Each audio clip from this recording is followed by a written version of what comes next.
He could make all of Hollywood believe he was the perfect gentleman. But I knew who he was when the lights were off. Those were the last words Marion Marshall spoke before taking her final breath in her small Los Angeles apartment in 2018. And they were meant for no one else but Robert Wagner, the man once adored by the world, and the same man she once called the only love of my life and my greatest mistake. No one expected that before closing her eyes forever, Marion would choose to break the wall of silence she had kept for more than half a century. She called a trusted journalist to her bedside, sighed, and said softly, "There are truths I once thought I'd take to my grave, but perhaps I owe that to Natalie." From that moment, the story long buried began to surface, the nights filled with fear, the looks that left her breathless, and even in the words that years later would sound like a prophecy of a mysterious death. Why did Marion Marshall, a woman once celebrated by all of Hollywood, decide to reveal everything only when death was near? What truth was so heavy that it kept her from peace until her final day? Let's find out. Marion once said in a voice as rough as the wind brushing through the old window frame of her Los Angeles apartment, "He never loved anyone. He only loved his own image." The man she was talking about was Robert Wagner, the golden boy of 1950s Hollywood, the man who made millions of women swoon with his confident eyes and gentlemanly smile. But to Marion, that light was nothing more than a perfect mask hiding an empty soul. Since 1957, when the name Robert Wagner was plastered across cinema marquees, Hollywood believed it was witnessing a fairy tale romance between the handsome leading man and the beautiful actress Marion Marshall. Yet behind the radiant smiles on the cover of Life magazine was a marriage staged like a movie scene, directed by ambition, starring Wagner, with Marion playing the supporting role in her own life. Hollywood in 1957 was drenched in flashbulbs and gossip columns praising the dream wedding of Robert Wagner and Marion Marshall. The ceremony took place at the Beverly Hills Hotel, where photographers crowded to capture every detail from the first kiss after the vows to the thin veil fluttering over Marion's face in the warm California breeze. From the outside, it was perfect.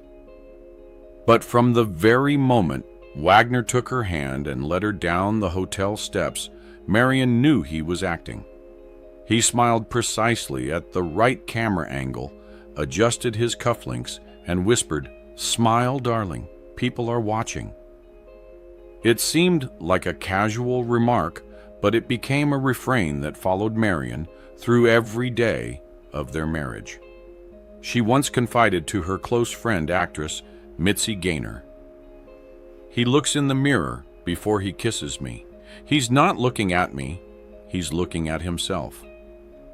In every photoplay photo, Wagner rested a hand gently on her shoulder, his smile warm, his eyes tender. But once the lights went out, he would grow silent frighteningly. There were nights when Marion woke up to see him sitting on the sofa, eyes fixed on nothing, a cigarette burning between his fingers. When she asked what he was thinking, he only replied, "I'm working on my next role." Eventually, Marion realized that even inside her own home, Robert was a character, not a man. To the public, they were Fox Studios' golden couple. But to Marion, their love had no warmth. "He never held my hand in public unless there was a camera," she said. It sounded exaggerated, but Even photographers of that era confirmed it. Wagner always kept a half-step distance from his wife when there wasn't a lens pointed at them, as if afraid to smudge his carefully composed image. Crew members at Fox recalled that in 1958, during the release of A Kiss Before Dying, Wagner spent hours in front of the mirror rehearsing his smile and his best profile. When Marion asked, "Are you preparing for the premiere?"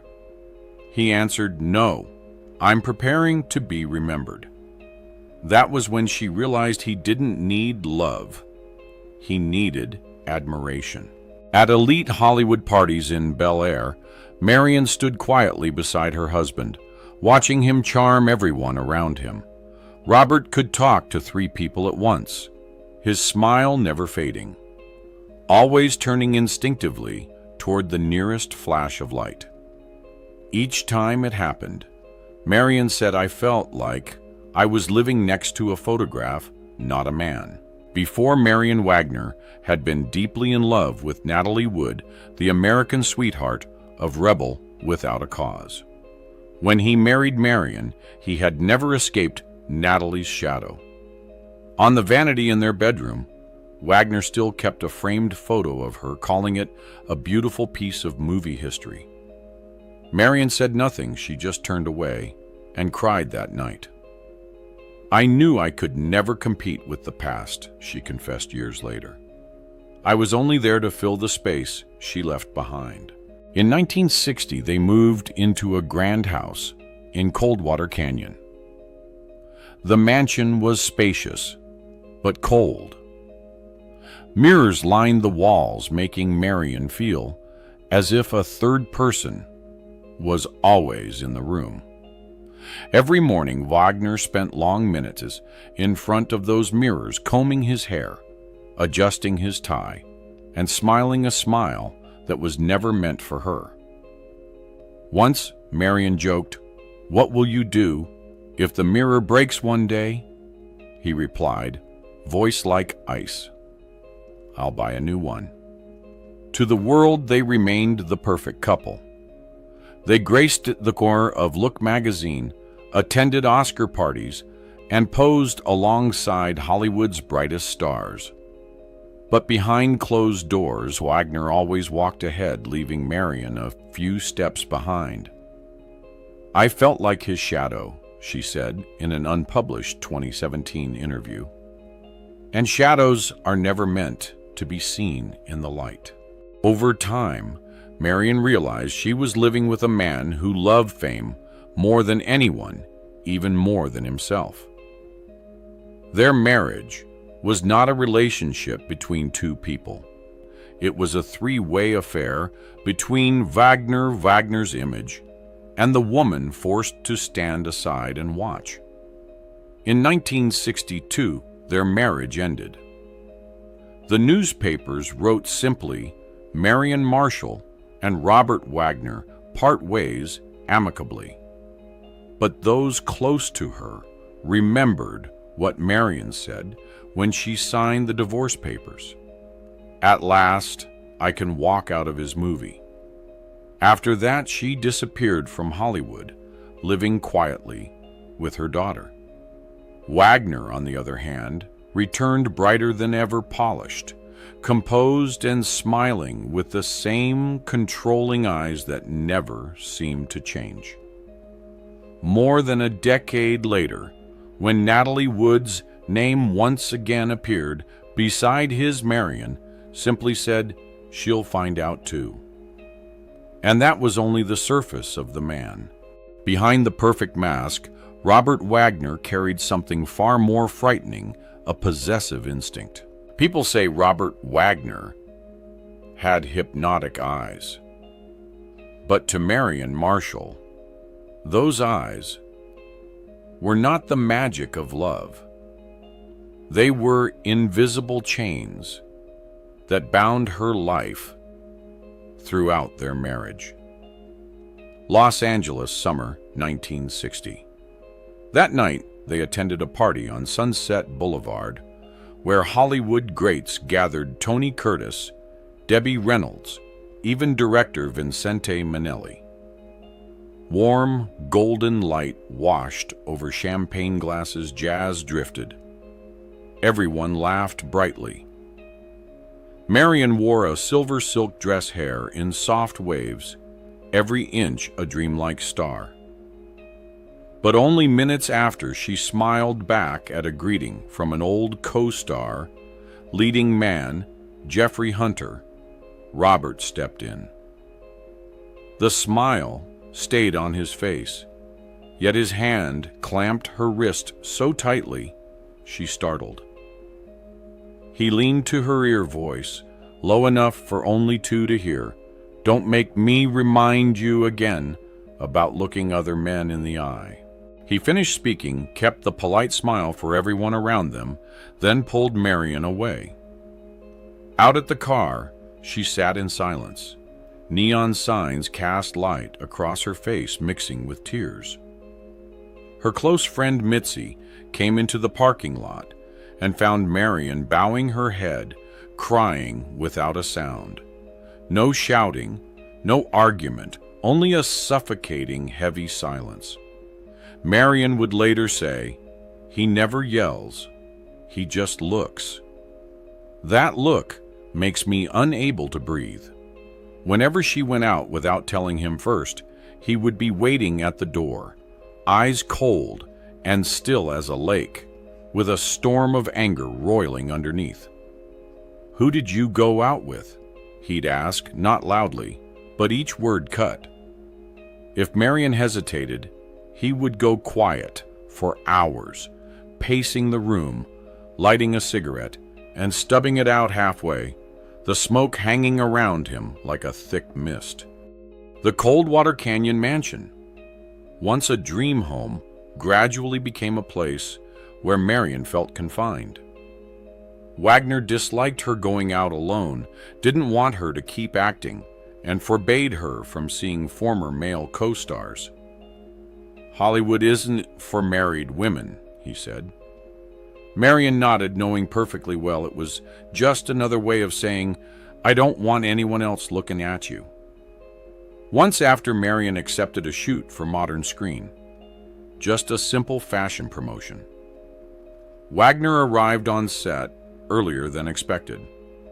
While the photographer adjusted her pose, Robert stood in a corner, eyes like ice. When the session ended, Marion heard him tell the photographer quietly, "Whichever shots you think she looks best in, burn them." No one laughed. No one asked a question. Those photos, of course, never appeared. More and more, Marion felt she was no longer a wife, but an object, an ornament in Robert Wagner's flawless world. He arranged her schedule, chose her clothes whenever they went out, even decided who was allowed to call the house. When the phone rang and Marion picked up, he stood beside her listening. Afterward, he'd ask, "Who was that?" not out of curiosity, but as an inspection. Wagner's control was subtle. He rarely showed anger openly. He spoke softly, lightly, as a breeze, in a tone that discouraged resistance. A former housekeeper recalled Mrs. Marion always smiled when he was home, but when he went out, she'd sit dazed for hours. In 1961, Marion had a chance to return to the screen with a supporting role in All Hands on Deck. When he heard Wagner was silent the entire evening. Near midnight, he came into the room, set her script on the table, and said, "If you want to be an actress, don't be my wife." The next morning, Marion called the director to say she was ill. The role went to someone else, and she never returned to film again. At parties, Wagner still played the model husband, smiling, pouring drinks, resting a gentle arm around her, as if in an advertisement. But if anyone's hand lingered on her arm, a second too long, his smile faltered. Afterward, when the door closed, Marion heard the familiar exchange. "Why did you look at him like that? I didn't look at anyone." I saw it. Don't try to fool me. It happened so often that Marion learned not to look at anyone, even when someone spoke to her directly. I gradually forgot what freedom felt like, she said. He didn't need a lock. His eyes were prison enough. The breaking point came in autumn 1962, when Marion wanted to visit her mother in New York. Wagner agreed at first, but right before the trip, he handed her a same-day, round-trip ticket. Go have lunch with your mother, then come back. I can't sleep here without you. It sounded romantic. Marion knew it was. As time went on, Wagner became obsessed with the idea that everyone was trying to take Marion from him. One evening, when she received a letter from a high school friend, he read it and tore it to pieces in front of her, saying, "Only I don't like other people remembering you." Marion lowered her head, hands trembling. Once, a friend of theirs, actor George Nader, joked, "Robert, you guard your wife like a treasure." Wagner smiled and replied in a whisper, light as mist, yet chilling. A treasure has to be held tight or someone will take it. That kind of love, part possession, part obsession, eroded Marion's sense of self. Each morning she woke in a grand house that felt like a glass cage. Everything glittered, everything was perfect, and everything suffocated. In 1962, when she decided to divorce, Marion told a friend, "I'm not leaving because I stopped loving him. I'm leaving because if I stay, I'll disappear." And that's exactly what happened. After the marriage, Marion all but vanished from Hollywood. Robert did not. He returned more dazzling than ever, polished, confident smile intact, and with it, the controlling gaze that never changed. More than a decade later, when Natalie Wood's name reappeared beside his, Marion said only one short line: "She'll find out too." She did, but it was too late. Behind the polished manners, Robert Wagner carried another instinct, a double face where a smile and a lie are separated by a single breath. On television, Robert Wagner always appeared calm, refined, perfectly smiling, the very model of a Hollywood gentleman, confident in bearing precise in speech, never showing true feeling. But, as Marion Marshall recounted, the man behind the closed door was entirely different. When the door shuts, he goes silent, so thick a silence I feel like someone else is in the room, she said. That silence was not peace. It belonged to someone hiding something, a darkness he didn't want seen. The 1960s were the golden age of image in Hollywood. The stars who mastered their image survived. Robert Wagner knew that better than anyone. He performed not only for cameras, but in ordinary life. At dinner, he bowed to staff, thanked them, and shook hands with acquaintances. Moments after the car door closed, his face shifted cold in a flash. Marion remembered leaving a Beverly Hills party in front of the press. He draped an affectionate arm around her. Minutes later, as the car turned down a quiet street, he withdrew his hand and murmured, "Next time, don't smile so much. People will think you're faking happiness." Marion fell silent. In that moment, she realized he wasn't afraid of pretense. He was afraid of people seeing her truly happy. Because happiness wasn't in the script he'd already written. Those who had worked with Wagner said he could change expressions in an instant, tender one second, terrifying the next.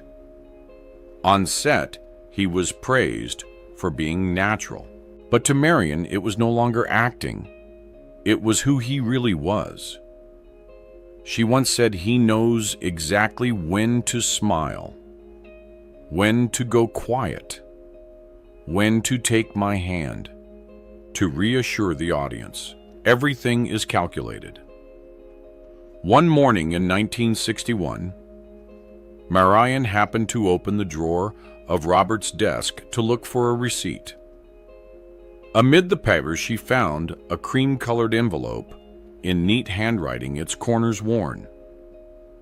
The letter was unsent, signed R.J., and written to Natalie Wood.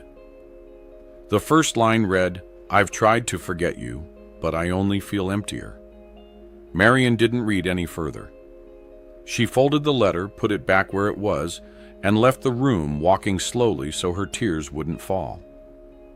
After that day, she never asked Robert about Natalie again, because she knew the answer would just be another performance.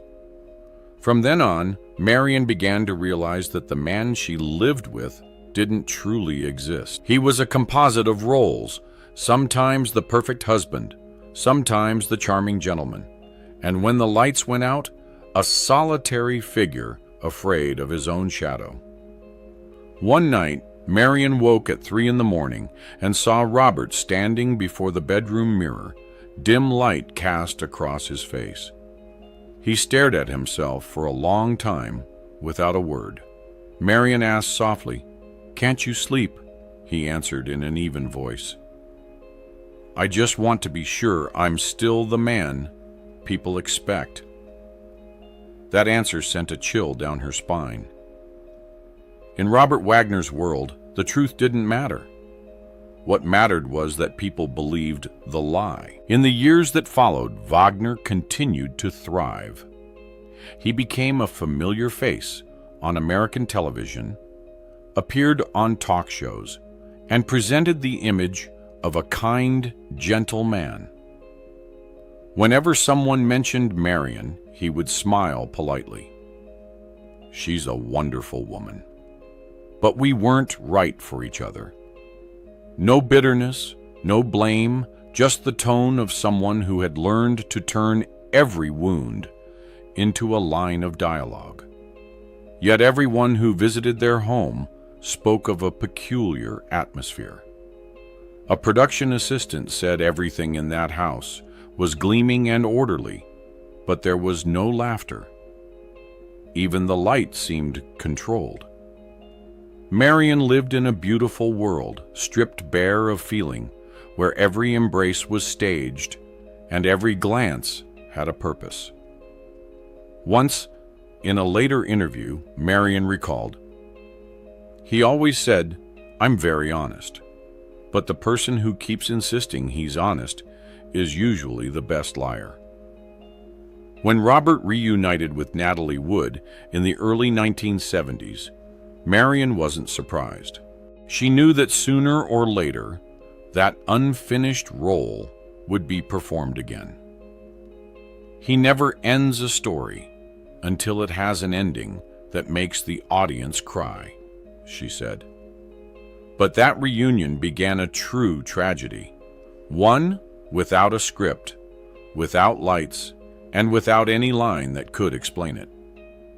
Robert Wagner stepped before the public as if he had never carried a crack inside. Yet those who passed through his life, Mary and Natalie, even close friends, said he had two faces, one for the world and one for the darkness within. Marion ended her account with a haunting line. "He's not just good at playing the gentleman. He believes he truly is the gentleman. And that's the most frightening thing." Amid applause, interviews, and smiles practiced to perfection, Robert Wagner continued the longest role of his life, the decent man everyone wants to believe in. But when the stage lights go out, only silence remains, the same silence Marion Marshall heard throughout her youth. That silence seemed to follow him even later, when one night on a yacht, the waves off Catalina rose and carried away the last woman who still believed in Robert Wagner's smile. On a night in late November 1981, the waters off Catalina were cold and dark as black velvet. News that Natalie Wood had died on a yacht spread faster than any wave. In Los Angeles, Marion Marshall listened to the radio in her small apartment, arms wrapped tightly around herself as if to keep her bony from shaking. She spoke just 3 words, soft as air, heavy as stone. I knew it. People thought it was a line spoken. In truth, it was the final sentence of a premonition that had lasted for years about a man who lived between love and possession, between a polished public smile and a glacial silence behind closed doors, a man she had once called her husband, Robert Wagner. What happened that night, according to the press, and official investigations unfolded off Santa Catalina Island. The splendor, its wooden cabin, gleaming mast lights, washing the water like brushstrokes, carried 4 people: Natalie Wood, Robert Wagner actor Christopher Walken, and Captain Dennis DeVerne. On paper, it was a weekend getaway. In later accounts, it became a tense weekend. From the tiny bar in the cabin, glasses filled and emptied, even career stories intertwined. And beneath the laughter, there was always a compressed silence, like the one Marion had described, so thick it felt as if someone else was in the room. Whatever occurred from after midnight until dawn remains a script with no certain line. The initial report called it an accident. Natalie, by many accounts, unable to swim, left. The boat fell into the water and was found deceased. In newspapers, the phrase accidental drowning repeated like a refrain. But in the years that followed, when statements were revisited, new interviews surfaced and forensic files were examined more closely. The old picture began to crack. Small details like the dinghy found drifting, reports of noises, arguments, the mention of bruises. Each fragment made people ask if it was purely an accident. Why did so much not quite fit? Marion was not an investigator.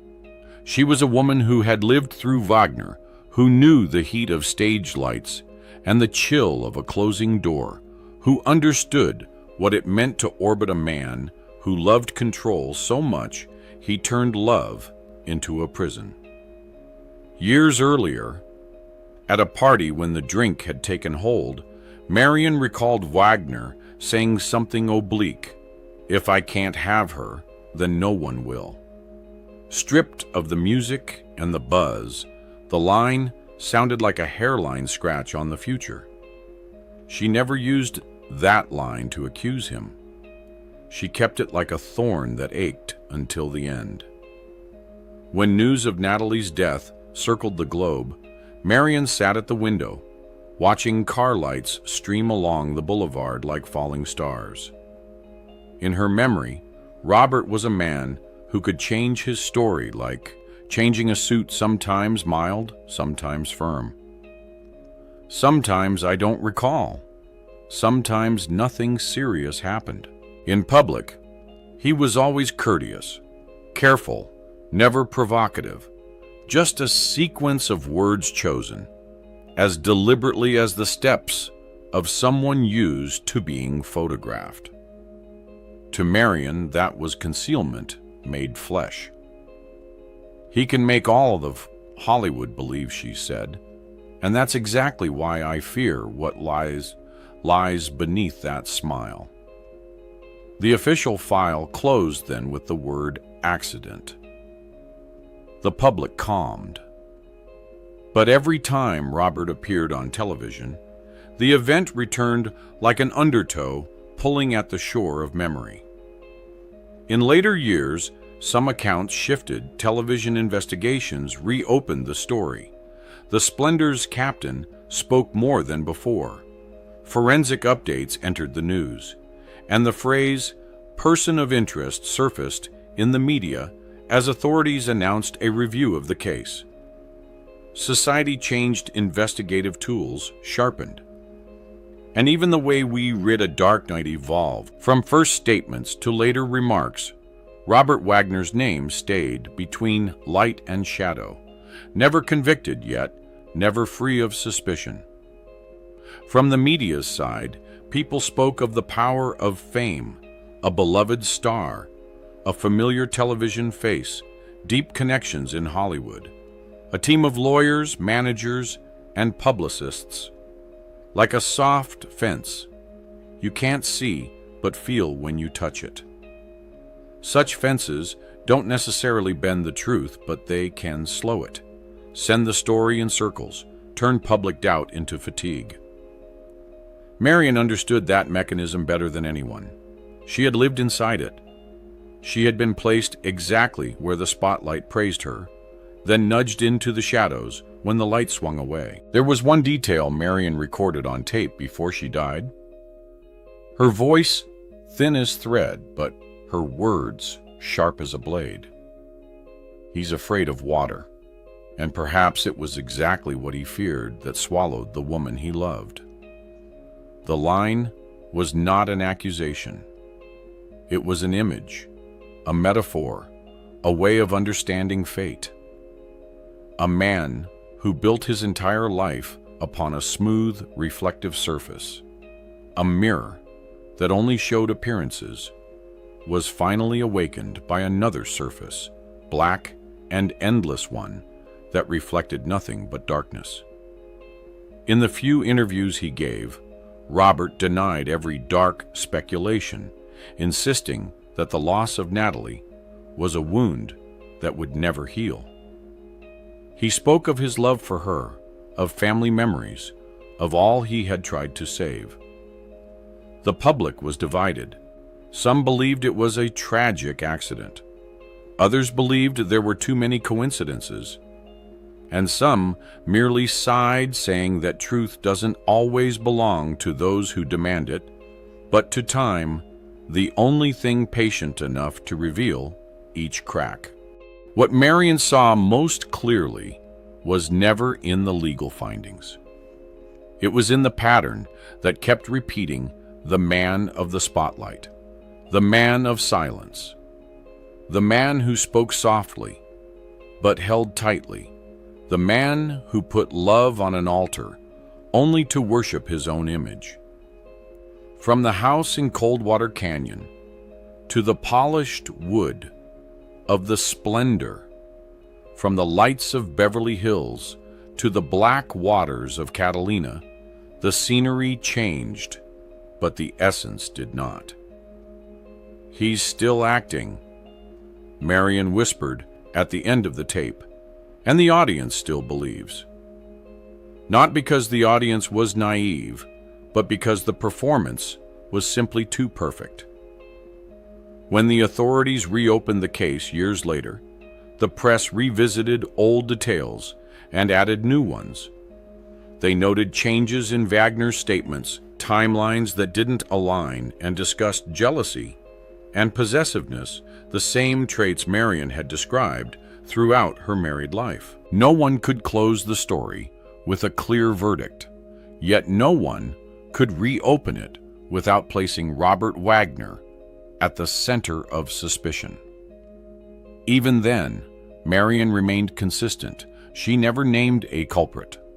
She only traced the outline of a tragedy, where love and power entwined until they strangled each other, where a man could be so skilled he believed his own act. Those who loved Natalie often brought flowers to the pier at Avalon. They stand in silence for a few minutes before turning away. The salt wind whips against their sleeves. The water shifts from deep blue to silver and back to black. On the Van Shore, the city hums talk shows, play audiences, still hunger for a clean explanation.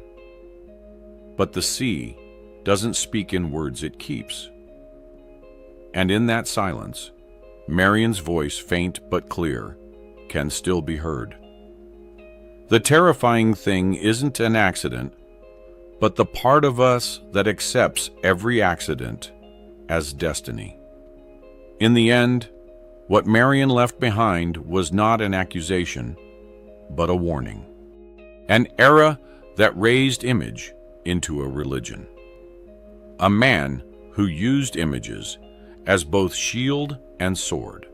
A love stretched so thin between admiration and possession that it finally snapped. The death of Natalie Wood, though officially ruled an accident, remains the greatest mirror of all, reflecting what Marion had said all her life. Behind the perfect gentleman may lie a bottomless void. As the years pass and files are updated, Catalina's waves continue to beat against the shore. Los Angeles, summer 2018. Just months after Marion closed her eyes for the last time, a headline scrolled across television screens. The old case was being reviewed. Those who once loved Natalie paused, staring at the screen, as though at a door left slightly ajar. They still hoped for an answer. Marion no longer waited. She had already said what needed to be said. He's still acting, and the audience still believes.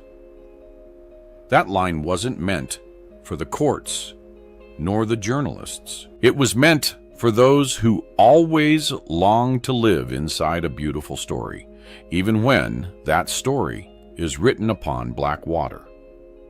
Marion Marshall passed away quietly, with no grand memorial, no flashbulbs, no long obituaries. But the words she left behind, her trembling recordings, her fragments of memory about the man who made Hollywood believe in perfection, sent a shiver through the film world. Not because they revealed some shocking secret, but because they exposed a cold truth. Sometimes tragedy doesn't begin with a crime, but with a role believed for far too long. For decades, Robert Wagner has walked that fragile line between legend and deceit, between light and shadow, between the man he was and the character he wrote for himself. Perhaps the greatest tragedy of his life was not losing Natalie Wood, but losing himself long ago, the moment he chose to perform instead of live, to love through a role instead of a heart. And now, as Catalina's waves keep breaking upon the shore like an unending reminder, Marion's voice still echoes somewhere within that final tape. He's still acting, and the audience still believes. If you feel this story touches the hidden corners of Hollywood, where the light never shines deep enough, then hit like, subscribe, and turn on the notification bell so you won't miss the next untold secrets about those stars who seemed perfect. But behind the glamour hid stories no one ever dared to tell.